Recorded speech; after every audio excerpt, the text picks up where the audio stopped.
फार डिटेलमध्ये सांगितलेलं आहे. उपवर्गीकरण म्हणजे सुप्रीम कोर्टाने दिलेला जो निर्देश आहे की आपल्याला SC ST मध्ये उपवर्गीकरण करायचं आहे आणि 7 लोकांचा जे न्यायाधीशांचा जो बेंच आहे ज्याच्यामध्ये DY चंद्रचूड, PR गवई, विक्रमनाथ, पंकज मित्तल, न्यायाधीश मनोज मिश्रा, न्यायाधीश सतीश चंद्र शर्मा यांनी याला समर्थन दिलेलं आहे आणि म्हणूनच आपण इथे जमा झालेलो आहे. आणि फक्त एक न्यायाधीश ज्या बेला त्रिवेदी आहेत त्यांनी असहमती दर्शवलेली आहे.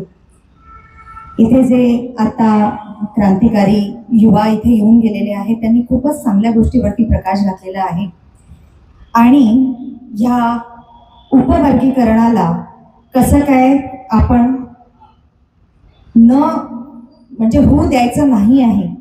कारण जर महाराष्ट्रामध्ये SC मध्ये जर 59 जाती आहेत, भारतात 350 जाती आहेत, तर आपण जर महाराष्ट्राचंच घेतलं तर त्या जातींमध्ये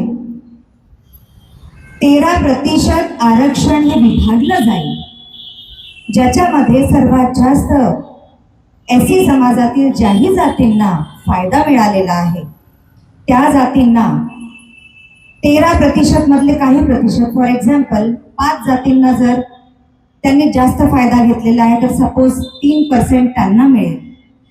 त्याच्यानंतर थोडा कमी फायदा ज्यांनी घेतलाय त्यांना 5% मिळेल, अजून कमी घेतलाय त्यांना 7% मिळेल. जर हे 13% असेच विभागले गेले तर पुढे चालून, म्हणजे जर हे लागू झालं तर पुढे चालून होऊ शकतं. पण खरं तर संविधानामध्ये आर्थिकदृष्ट्या आरक्षण देणे हा क्लॉजच घातलेला नाही आहे.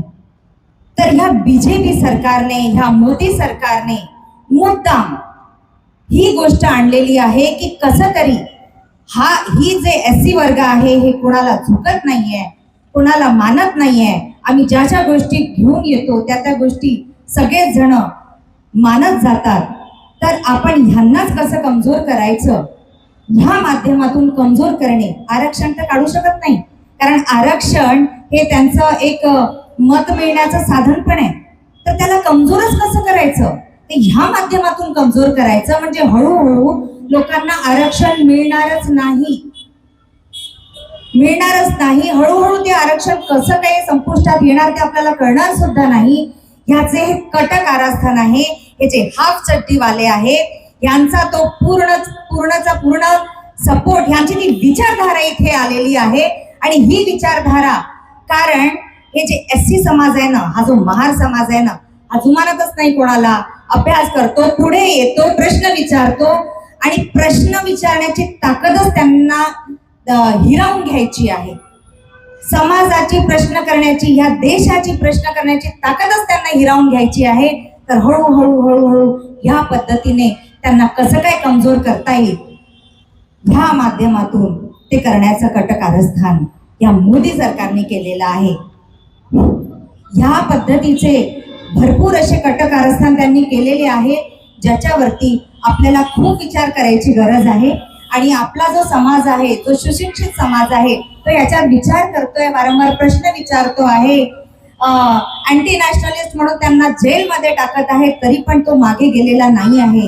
जसं BJP IT सेल आहे, डिमॉनिटायझेशन, म्हणजे जेव्हापासून BJP सरकार आली, डिमॉनिटायझेशन आहे, पुलवामा अटॅक आहे, सर्जिकल स्ट्राईक आहे, तर प्रोपगेंडा आहे, शाळेंच्या टेक्स्टबुक मध्ये आहे, बॉलिवूड फिल्म्स मध्ये प्रोपगेंडाज आहेत, FRDA बिल आहे, PNB स्कॅम आहे, नीरव मोदीचं जे फॉरेन फंडिंगचं जे नवीन क्लॉज आणलेला आहे यांनी, हा सगळ्या ज्या गोष्टी आहेत त्या मुद्दामच आणून ह्या सरकारने जणू काही सगळ्या गोष्टी हायजॅक करून आपल्या हिशोबाने हा देश चालवायचा प्रयत्न करतात आहे.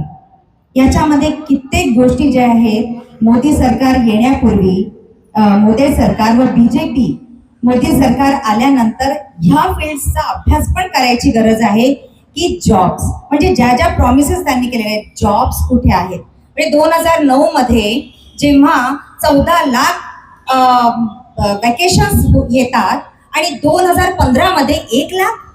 म्हणजे काय, पॉप्युलेशन कमी होत आहे किंवा मग सेक्टर्स जे आहेत जॉबचे ते कमी होत आहेत? एक्झॅक्टली होत काय आहे?